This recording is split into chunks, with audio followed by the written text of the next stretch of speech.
tal? Buenas tardes. Soy Emilia Yolanda Aguilera, profesora adjunta de la Cátedra de Petrología 1. El titular de la materia es el doctor Eugenio Aragón, con quien mantendremos una conversación para arrancar con la materia, con las clases teóricas de la materia. Bueno, en líneas generales, quería comentarles que nosotros tenemos todos los teóricos, o sea, todas las unidades temáticas de los teóricos están desarrolladas y están en video disponibles en la página de la cátedra. Lo que nosotros vamos a hacer ahora es una breve introducción al concepto de lo que es la petrología ígnea, que como ustedes saben, estudia aquellas rocas que están generadas por la actividad magmática y cuyo objetivo es tratar de establecer los principios físico-químicos y los también tectonomagmáticos que permitan explicarnos el comportamiento de las rocas ígneas en los medios naturales. Ustedes van a ver que en los primeros teóricos hay una extensa definición de lo que es magma, que ha hecho el doctor Aragón, o sea que nosotros acá vamos a hacer algunos comentarios para ilustrar más que nada, ¿no? Nosotros partimos, en las clases que estamos dando, nosotros partimos de ese conocimiento, de esa estructura mental que ustedes ya tienen constituida a partir de los conceptos que han introducido desde los fundamentos de geología. En fundamentos de geología vieron los tipos de rocas ígneas también, vieron también los cuerpos magmáticos, la serie de Bowen, ¿sí? Lo que es el proceso de diferenciación magmática donde adquiere mucha importancia la serie de Bowen. O sea que tienen un conocimiento, después han cursado y han rendido mineralogía, donde han podido ver las propiedades físicas y químicas de los minerales, los han clasificado, los han visto al microscopio, los han identificado, han visto sus asociaciones. Bueno, de todos esos minerales que ustedes vieron en mineralogía, nosotros vemos unos pocos, como muchos serán 15 minerales que vemos, ¿sí? Algún mineral raro suele aparecer, ¿no? También, pero en líneas generales son muy pocos los minerales que vemos nosotros en petrología ígnea. Bueno, son mineralogía, después también en geoquímica. Ustedes en geoquímica han visto bastante la distribución de los elementos en la corteza, en el manto, las afinidades que tienen los elementos. Han visto también muchos aspectos de las rocas ígneas, han visto los diagramas de cristalización, los diagramas de estabilidad de los feldspatos, por ejemplo, de la cristalización de las olivinas, si recuerdan, ¿no? Han hablado de lo que es una serie continua. También han visto la distribución de los elementos mayoritarios, de los elementos traza, de las tierras raras, o sea, tienen un conocimiento. También han hablado de las series magmáticas, ¿recuerdan? De las series alcalinas y de las series subalcalinas. Dentro de las series subalcalinas han hablado de las series toleíticas y de las series calcoalcalinas, ¿recuerdan? Bueno, eso nosotros ahora en petrología ígnea lo vamos a trabajar con muchísimo detalle. Vamos a ver bien ejemplos, lugares de ocurrencia de estas series, diferencias. Bueno, eso es lo que ustedes de alguna manera tienen nociones porque han cursado y rendido geoquímica. Bien, bueno, ahora, ¿qué es lo que vamos a ver nosotros en petrología ígnea? Y bueno, las primeras clases son de magma, ¿no? De lo que es el concepto de magma, para poder entender bien el funcionamiento a posteriori, ¿no?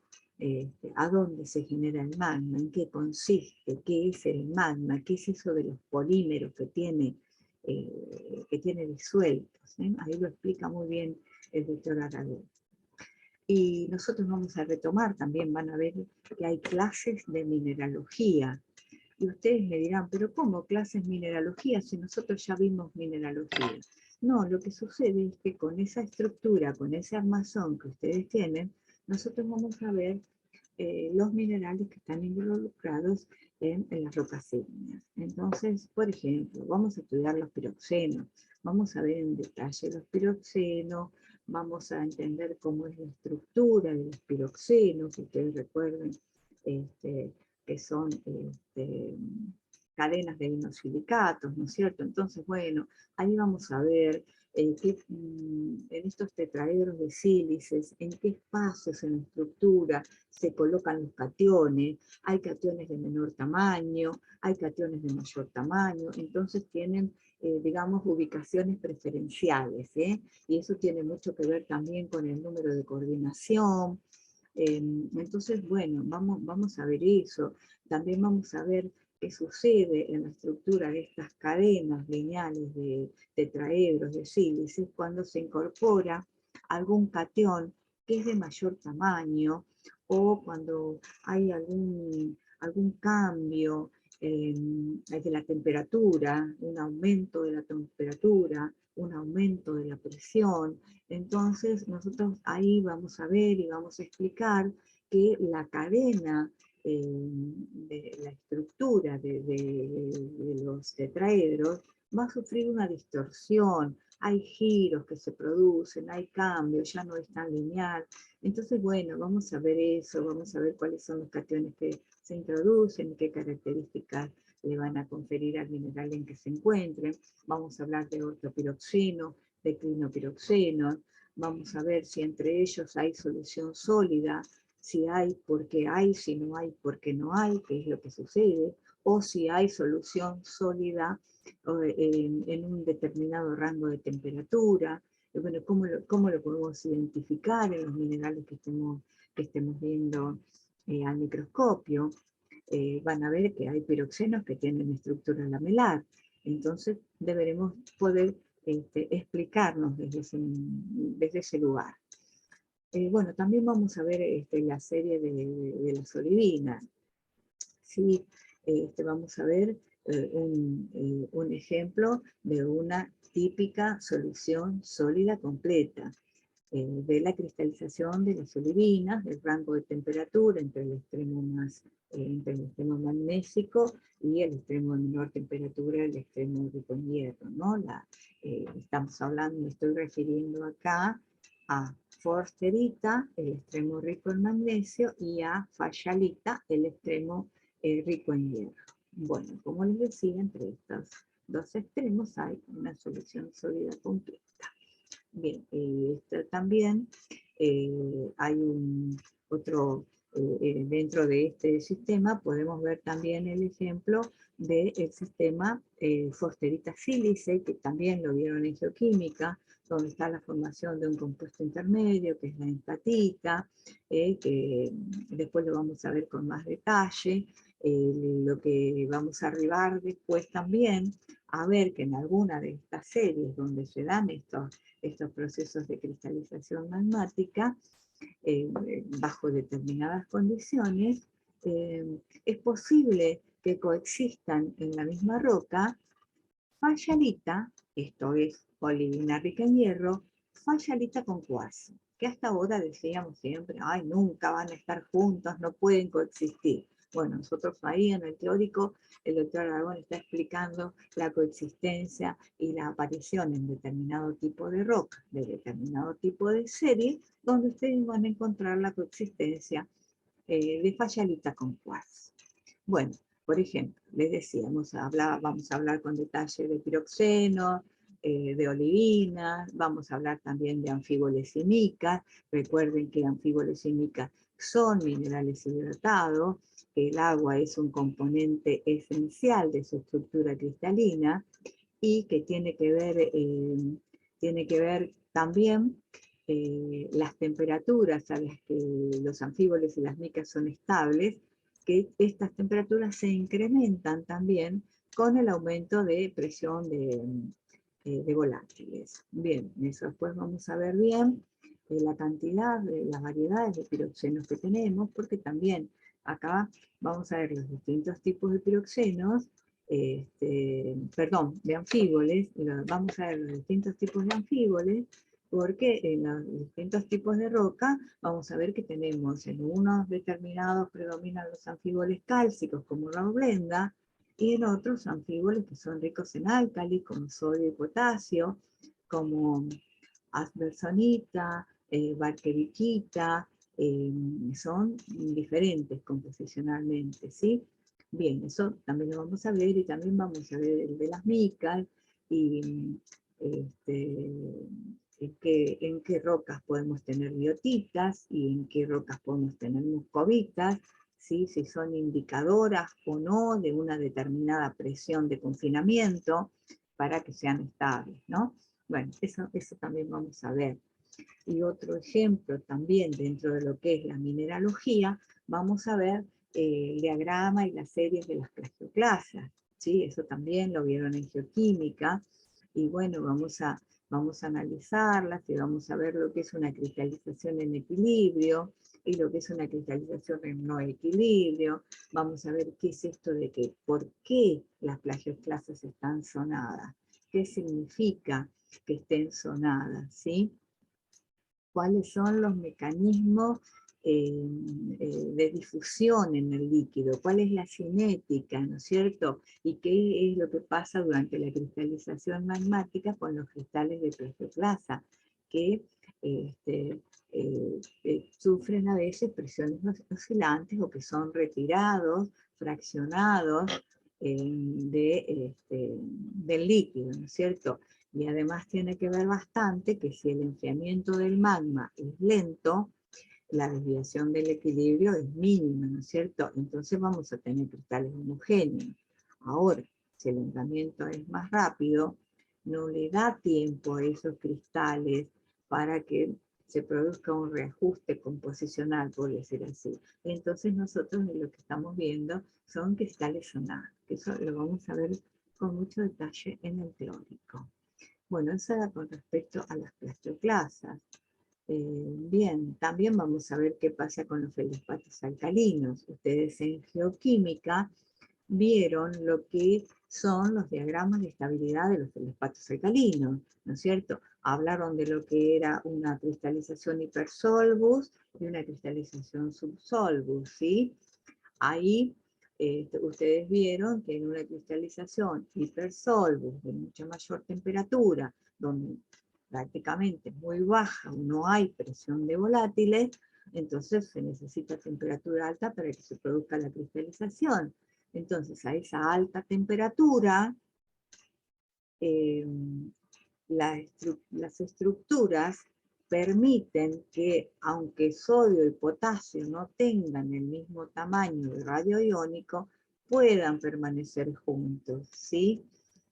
Y de alguna manera, cuando disminuye la temperatura, o sea, primero eran miscibles porque estaban a alta temperatura, pero después baja la temperatura y recuerdan ustedes que se producía esa desmezcla, ¿no? Lo que llamábamos pertitas, donde teníamos un cristal, por ejemplo, teníamos un cristal de feldespato potásico y dentro de ese cristal tenía cristales de feldespato alcalino albita, plagioclasa, pero albita, rica en sodio, ¿no? Entonces hablábamos de las pertitas, ¿no? Decíamos, esto es pertítico. Bien, y no es lo mismo para aquellos magmas que están en estado subsolvus, donde los feldespatos cristalizan debajo de la línea solvus a menor temperatura, con una importante presión de volátiles, donde tengo por separado cristales de feldespato potásico por un lado y cristales de plagioclasa por el otro, ¿sí? Bueno, eso nosotros también lo vamos a ver bien, vamos a ver ejemplos, vamos a ver en las rocas, ¿sí? Pero entonces esto es importante porque cuando nosotros ya miramos al microscopio y decimos, uy, el celostato espertítico, no decimos, ah, no, no, tiene pertita. Sí, tiene pertita. ¿Y cuál es el significado petrológico, petrogenético que tenga pertita? Me está marcando una determinada condición de temperatura y presión o no de volátiles en el magma, ¿verdad? Bien, bueno, eso sí, a grandes rasgos seguramente se me falta que hablemos de los óxidos, de algún otro mineral que falta, pero en líneas generales vamos a ver eso y lo vamos a ver con ese grado de detalle. Después también vamos a ver casos especiales, vamos a tener que tener presente la estructura interna de la Tierra, ¿sí? Los niveles de la astenósfera, qué significa la astenósfera, por qué está en ese estado plástico, qué pasa con la corteza que tengo encima, lo que es la corteza frágil, la corteza dúctil, corteza superior y corteza inferior, qué espesores tienen cada una, ¿bien? Eso lo tenemos que tener claro, lo tenemos que ir trabajando, tenemos que ver pues la parte superior del manto, ¿sí? Que es donde a nosotros nos interesa porque es donde se genera el magma, ¿verdad? Bien, de ahí podemos hablar bueno, tenemos que tener un conocimiento también bien desarrollado de lo que es la corteza oceánica, cómo está constituida la corteza oceánica, cómo estudiamos la corteza oceánica. Sí, bárbaro. Hablamos de la ofiolita y por ahí nos vamos por las ramas hablando del proceso de obducción, que en lugar de haber subducción de la corteza oceánica bajo la corteza continental, por algún mecanismo la solapa y la tenemos expuesta. Para nosotros, bárbaro que esté expuesta la corteza oceánica, sí, porque la podemos estudiar, pero no nos vayamos tanto con el proceso tectónico de la abducción. Necesitamos estudiar ahí in situ, donde estamos viendo la corteza oceánica que está expuesta, que queremos ver cómo está formada. Entonces queremos hacer todo el perfil y estudiar todo el perfil, ¿no? De esa corteza que no tiene más de 7 kilómetros de espesor, así a grandes rasgos hablando, ¿no es cierto? Pero tenemos que saber las capas que tiene, ¿sí? Tiene unas capas de sedimentos pelágicos encima, que tampoco me interesan demasiado, pero sí tiene piloblavas, tiene un complejo de diques, tiene gabros masivos, tiene gabros estratificados, tiene la peridotita, y también aparece al final, cortando toda la secuencia, un cuerpo plutónico pequeñito de reducido volumen, que es del plagiogranito. Eso lo tenemos que manejar, lo vamos a tener que entender bien, pero no es la descripción solamente, sino el significado petrogenético que tiene esto, ¿sí? Que se produce a partir de la fusión de la peridotita y de la cristalización de un magma basáltico. Entonces nosotros tenemos que estudiar todos esos pasos, cómo ha evolucionado el magma para formar todo esto. Bueno, también ahí, bueno, vamos a hablar un poco de los gabros estratificados. Los gabros estratificados son muy importantes para nosotros, porque los gabros estratificados es donde quedan registrados procesos físicos de la cámara magmática, ¿sí? Entonces, a nosotros, ¿qué nos va a estar indicando esa estratificación? ¿Qué decimos de ese gabro que está estratificado? Estamos diciendo que está en capas. Bueno, ahí es donde nos vamos a detener a analizar ese significado, el origen de esas capas. Bueno, tenemos bastante para ver también de gabros estratificados. Y bueno, también vamos a hablar del vulcanismo, de los volátiles en el magma, de las condiciones para que se genere, para que se desencadene la erupción magmática, de los estilos eruptivos, de la profundidad de las cámaras magmáticas. No es lo mismo una cámara muy profunda que una cámara bastante superficial, si es un magma viscoso, si es un magma muy fluido. Vamos a tener en cuenta todos esos parámetros y vamos a relacionarlos con el estilo eruptivo de cada uno, porque también vamos a ver que en el estilo eruptivo además del grado de explosividad que puedan o no tener, está presente el volumen de material arrojado. Entonces eso para mí también es muy importante, saber el volumen que va a arrojar según el estilo, ¿no? Bueno, eso también es una parte importante que desarrollamos a lo largo de la materia. Y también los edificios volcánicos que generan estas erupciones. Bien, también hablamos de los cuerpos graníticos, hacemos una clasificación de los granitoides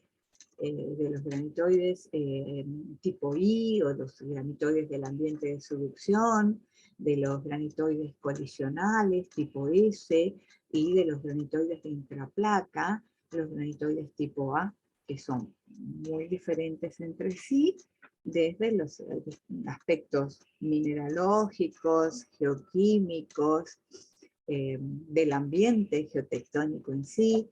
Entonces, también hacemos un pantallazo muy amplio de todo esto, hacemos esa clasificación de los granitoides, y también de los ambientes geotectónicos. Nosotros también le damos importancia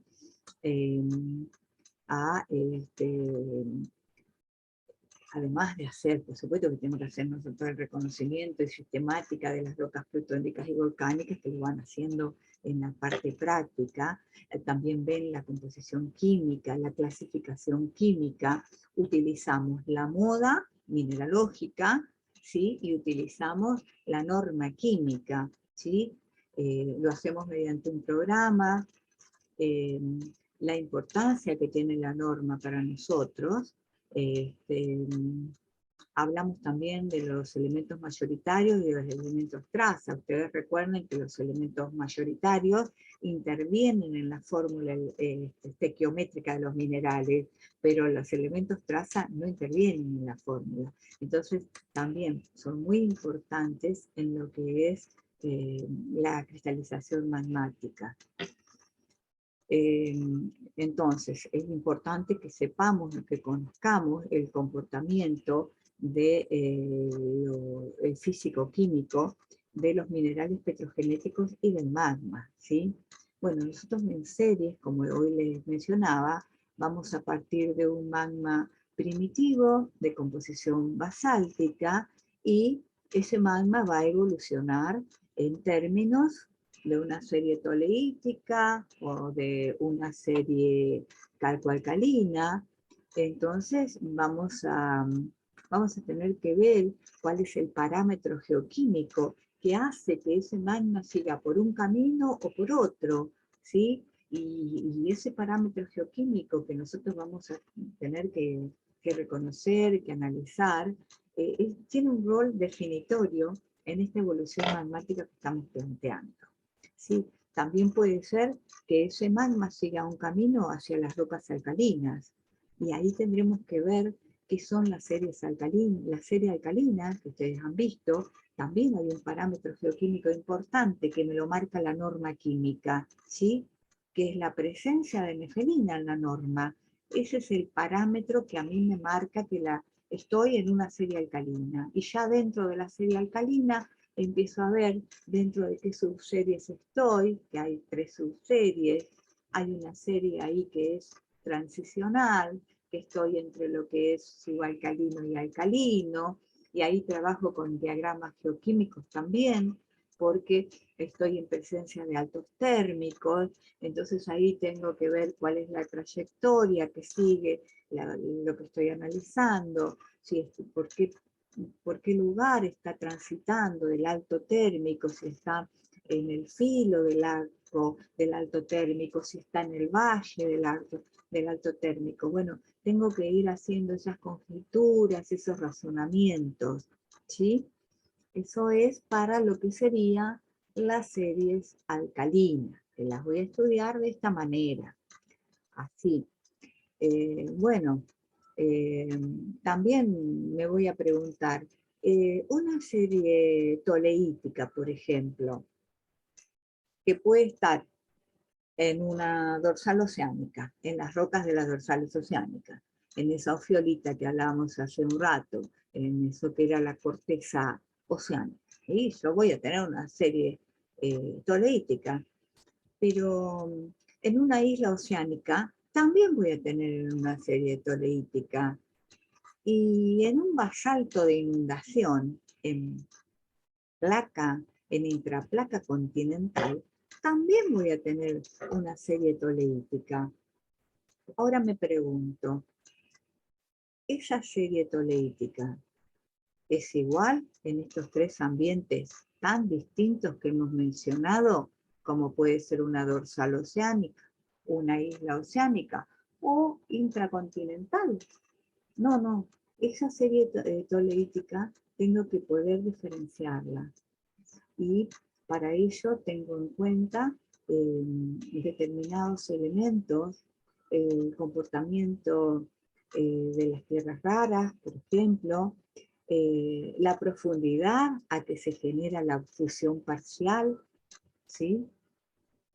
Eso es muy importante, a qué profundidad se genera la fusión parcial, profundidad en kilómetros me refiero, ¿no? No sé, se hace a 15 kilómetros, 17, 20 kilómetros, o se hace a 60 kilómetros, o eso lo tengo que tener presente, ¿sí? Bueno, sé que voy a tener que mirar bien el comportamiento en los diagramas de las tierras raras livianas y pesadas. Y voy a entender si estamos en un nivel de plagioclasa, en un nivel de espinela, en un nivel de granate. Eso después lo vamos a ir viendo con mucho detalle. Bueno, también vamos a ver acá, dentro de lo que es petrogénesis y evolución magmática, vamos a ver estas asociaciones tectonomagmáticas, vamos a hablar de los diferentes ambientes, mencionamos algunos recién, como podían ser las dorsales oceánicas, islas oceánicas, intraplaca continental, donde se dan bastantes series, ambientes de subducción, arco magmático continental y arco de islas. Esto es lo que vamos a tener presente, vamos a estudiarlo con detalle. Vamos a ver también la morfología de los cuerpos ígneos, la riología de los cuerpos ígneos. También vamos a ver el mapeo de las unidades ígneas, el reconocimiento por imágenes satelitales, también reconocimiento por métodos gravimétricos. Así, digamos, como que en líneas generales les creo que les he dado un pantallazo general de lo que nosotros vamos a tratar. Seguramente que faltan, he hecho un resumen nada más de lo que consideré más adecuado, más para tener nuestro primer encuentro, pero así iremos comentando sobre distintos temas en el resto de los teóricos, ¿sí? Bueno, los saludo a todos y espero que les haya gustado. Cordiales saludos, alumnos y alumnas.